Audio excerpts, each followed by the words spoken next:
মই যিখিনি জানো আমি ইণ্ডিয়াতে ভাৰততে এনেকুৱা বৃহৎ 20 পৰা 25 কিলোমিটাৰ লম্বা গাড়ী কাৰ ৰেলী হোৱা এই ভাৰত দেশত কেতিয়াও হোৱা নাই বুলি মই অনুভৱ কৰিছোঁ।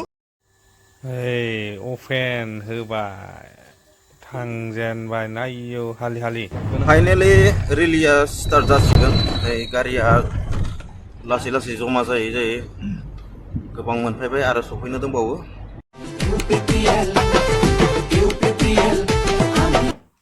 मैयानि कार रेलि जानानै थांबाय। आङो बेबायदि दोहौ ओंखारगोन सानाखैमोन, आं बेबायदि दोहौ जागोन होननानै आं सानाखैमोन। नाथाय एक्सपेक्टेशननि बारा ओरैबायदि गारि बाप बाप बा ओरैबायदि मानसिफ्रा बाहागो लादों, लामा लामायाव ओंखारनानै बाहागो लादों। एकदम दुरबल जाथारबाय सानदोंमोन आङो UPPL खौ, खिन्थु दुरबल नङा माथो, डेन्जार थां गोरासो रानानै दं माथो UPPL आलाय। नाथाय बिथांमोनाबो 25 तारिखनि उनाव बा 25 तारिखनिफ्रायनोमोन नामाथाय बिथांमोनाबो रेलि लाजेननाय स्टार्ट जासिगोन आरो बिसिनाबो डिस्ट्रिक्ट वाइसै मिथिबाय। दा देखायलायनायाथ' जाबाय थासिगोन, शक्ति प्रडाक्शना बिसिनाबोथ' खम जानाय नङा बा, बिसिनाबो माबासोखा नालाय, मा होनोमोनलाय, गभर्नमेन्टआव दं नालाय, डेन्जार जागोन बिसिनाबो। हाद्रे खुलायलायसो जागोन माथो, ओरैबो शक्ति देखायनाय ओरैबो शक्ति देखायनाय, हाद्रे खुलायलायनायसो। दा नोंथांमोना मैया रेलियाव सोर सोर मा मा बिबुंथि दङ आं एसे एनै होलांगोन, ओमफ्राय रेलिखौ नायलांबानो जाबाय आरोना। भिजुवेलखौ आं होनो सेस्था खालामबाय बेयाव। दा नोंथांमोना भिडिअखौ जोबजासिम नायलांबानो जाबाय। खुलुमबाय बयनिसिमबो, नोंथांमोनखौ आंनि इउटिउब चेनेल माइ अपिनियन अफिसियेलाव बरायनानै लाग्रोनाय जाबाय। आरो जायफोर आंनि चेनेलाव गोदानै फैदों अननानै आंनि चेनेलखौ साबस्क्राइब खालाम, लाइक शेयार कमेन्ट खालामनो दाबाव। आसा खालामबाय नोंथांमोना आंनि इउटिउब चेनेलखौ सापर्ट खालामगोन होननानै। दा होमबा भिडिअखौ नायलांदो। আমাৰ কেন্দ্ৰীয় যুৱ শাখাৰ নেতৃত্বত আমি ওদালগুৰিৰ পৰা কোকৰাঝাৰ আমি বনৰগাঁও স্থানলৈ এটা শান্তি আৰু ইউনিটিৰ এটা ৰেলী আমি কৰিছিলোঁ। আৰু আমি যেনেধৰণৰ আশা কৰিছিলোঁ যে মানুহে স্বতঃস্ফূৰ্তভাৱে মানে উইলিংলি তেখেতসকলে শান্তি ভাল পোৱা ব্যক্তিসকলে ওলাই আহিব।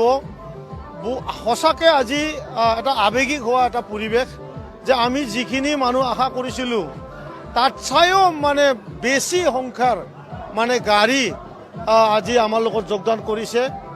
কমেও 1200খান আজি গাড়ী আমাৰ ওদালগুৰিৰ পৰা কোকৰাঝাৰ স্থানলৈ আহিছে। মাষ্টৰসকল আছিলে আৰু ডক্টৰ আছিলে, কিছুমান SS অফিচাৰো আছিলে, আৰ্মি অফিচাৰসকল আছিলে, বহু চাকৰিয়াল ব্যক্তিসকলে আজি আচৰিত ধৰণেৰে প্ৰমোদ বড়ো ডাঙৰীয়াৰ যোনটো শান্তিৰ যি 5টা বছৰ আছিলে, এই 5টা বছৰটো আকৌ এবাৰ বিচাৰি আহা আমি অনুভৱ হৈছোঁ। মই যি ব্যক্তিসকলে আজি আমাৰ এই বৃহৎ ৰেলী কাহানিও নোহোৱা, মই যিখিনি জানো আমি ইণ্ডিয়াতে ভাৰততে এনেকুৱা বৃহৎ 20 পৰা 25 কিলোমিটাৰ লম্বা গাড়ী কাৰ ৰেলী হোৱা এই ভাৰত দেশত কেতিয়াও হোৱা নাই বুলি মই অনুভৱ কৰিছোঁ। আৰু আজি প্ৰথমবাৰ ইয়াতো ভাৰতত নোহোৱা এটা মানে ৰেলী এই BTRত প্ৰমোদ বড়ো ডাঙৰীয়াৰ যি UPPL দল, আমাৰ যুৱ শাখা, আমাৰ যি কেবিনেট আছে, আমাৰ এক্সিকিউটিভৰ সহায়ত আৰু ৰাইজৰ সহায়ত আমি সম্পূৰ্ণ ৰূপ দিবলৈ সক্ষম হৈছোঁ।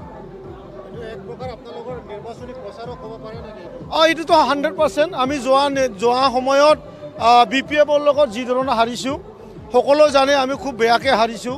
গতিকে এতিয়া মানুহে হাগ্ৰামা ডাঙৰীয়াক খুব মানে এটা পৰিৱৰ্তন আনিব বুলি, প্ৰমোদ বড়ো ডাঙৰীয়াই কাম কৰিব পৰা নাই, প্ৰমোদ বড়ো ডাঙৰীয়াই মানে 5টা মানে ডিপাৰ্টমেণ্ট অসম চৰকাৰক ঘূৰাই দিলে, বিভিন্ন মানে মিছা কথা কৈ পেলাই তেখেতে মানে ৰাইজক মানে ঠগবাজ কৰিবলৈ সক্ষম হৈছিল। কিন্তু এতিয়া ৰাইজে বুজি পাইছে আচলতে হাগ্ৰামা মহিলাৰী ডাঙৰীয়াহে ঠগবাজ কৰিছে। আৰু সকলোৱে জানে, আপোনালোকে যি ছ'চিয়েল মিডিয়াৰ আপোনালোকৰ থ্ৰুৱেদি আমি গম পাই আছোঁ, শ্ৰীৰামপুৰত বিশাল এটা চিণ্ডিকেট চলিছে, বক্সিঘাটত বিশাল এটা চিণ্ডিকেট চলিছে, আৰু কোকৰাঝাৰৰ সেইদিনাখনৰ যি ঘটনা যি মানে আদিবাসী আৰু বড়োৰ লগত যি হোৱা আজি বড়ো আৰু আদিবাসীৰ মাজত আৰু এটা ভয় মানে আৰু এটা টকা নাই চৰকাৰৰ এটা টকা নোহোৱাকৈ তেখেতসকলে আমাৰ থৈ যোৱা 300 কৰোৰ টকা যি আমি থৈ গৈছিলোঁ যে আমাৰ নতুন চৰকাৰ যোনে হওক তেখেতসকলে কাম কৰক অলপমান বুলি ভাবি থৈ যোৱা পইচাৰে তেখেতসকলে এতিয়া আমাৰ যি আঁচনিসমূহ আছিল আমি যি মানে বেনিফিচিয়াৰীসকলক চিলেক্ট কৰিছিলোঁ সেই বেনিফিচিয়াৰীসকলকে তেখেতসকলে এতিয়া মানে আমাৰ মানুহকে তেখেতসকলে দি আছে আৰু ৰাস্তা ঘাট যিমান বনাইছে আমি মানে অলৰেডি চেংচন কৰি থৈ যোৱা আমি মানে টেণ্ডাৰ কৰি থৈ যোৱা এই সম্পূৰ্ণ কামটোহে কৰি আছে 2 লাখ টকাকৈ এতিয়া আমাৰ ইউডক দিম বুলি কয় একদম মিছা কথা কৈছে বাজেটত তেখেতসকলে আজিলৈকে নিৰ্ধাৰিতই কৰা নাই সাপ্লাইমেণ্টাৰী বাজেটত তেখেতসকলে এতিয়া ইউডৰ নামত কিমান টকা খৰচ কৰিব আজিলৈ স্পষ্ট ক'ব নোৱাৰে যেতিয়া মানে ডিষ্ট্ৰিবিউশ্যন কৰে ডেমো চেক ডিষ্ট্ৰিবিউশ্যন কৰি পেলাই তেখেতসকলে কয় কি আমি 80,000 মানে খন চেক মানে আমি চলাই আছোঁ বুলি কৈছে ইমান নিলজ্জা মানে ধৰণৰ কথা তেখেতসকলে এইকেইদিন আমাৰ বিটিআৰৰ ৰাইজক ঠকাবলৈ চেষ্টা কৰি আছে আমি আমাৰ বাইদেউসকলক 25,000 টকাকৈ আমি আলাৰী চৰাং মাইনাও চৰাং বুলি আমি বিথাংগীৰে আমি বাইদেউসকলক পইচা দিছোঁ আৰু তেখেতসকলে আজিলৈকে 1 টকাও দিব পৰা নাই চেক ছাপাই আছে বুলি কৈ আছে MCC লাগিবলৈ আকৌ 15 দিন আছে মুঠতে খুবেই ভুৱা BPF কাম কৰা পাৰ্টি নহয় একদম মিছা আৰু BPF আজিৰ দিনৰ বড়ো সমাজৰ পৰা বঞ্চিত মানে বড়ো সমাজে এভইড কৰিছে এতিয়া মুছলমান সমাজে কিছু ভুল বুজাৰ কাৰণে তেখেতসকলে মানে BPF কৰি আছে সেই কথাটোৱে মানে আপোনালোকৰ মিডিয়াত মই ক'ব খোজোঁ নিৰ্বাচনত আমাৰ খুব ভাল কাৰণ আমি কৈছোঁৱে যে বড়ো সমাজে অলৰেডি BTR বুলি ক'লে বড়ো মেজৰিটি এটা মানে জাগা গতিকে বড়ো যদি তেখেতসকলক এৰিছে আৰু মুছলমানৰ যেতিয়া হাগ্ৰামা মহিলাৰী ডাঙৰীয়াই মানে যি ধৰণৰে অকলে খেলিম বুলি কৈ পেলাই আৰু আদিবাসী ভাইসকলক ST দিম বুলি ক'লাই হৰেক মালৰ দৰে তেখেতে যেনেকৈ মানে এটা জাতিৰ আৱেগটো বিকিলে গতিকে সকলো মানুহে তেখেতক এই 26ত প্ৰতি উত্তৰ দিয়াৰ কাৰণে সাজু হৈ আছে মাইনৰিটি সমাজ বিশেষ কৰি খ্ৰীষ্টান সমাজৰ এইকেইদিন যি লাঞ্ছিত বঞ্চিত খ্ৰীষ্টানসকলৰ লগত যি মানে মিছবিহেভ মানে হৈ আছে তেখেতৰ ওপৰত হাগ্ৰামা মহিলাৰী ডাঙৰী দিয়াই কেতিয়াও মানে কথা নকয় তেখেতে সদায়ে মানে তুলুঙা মন্তব্য আৰু গুডুৰ চিন্তাৰে আমাৰ এই বিটিআৰৰ বাস কৰা ৰাইজসকলক সেৱা কৰা নাই তেখেতে খালি ঠাট্টাবাজি কৰি থাকে এই কথা আপোনালোকৰ মিডিয়াত আমি দৃষ্টিগোচৰ হওঁ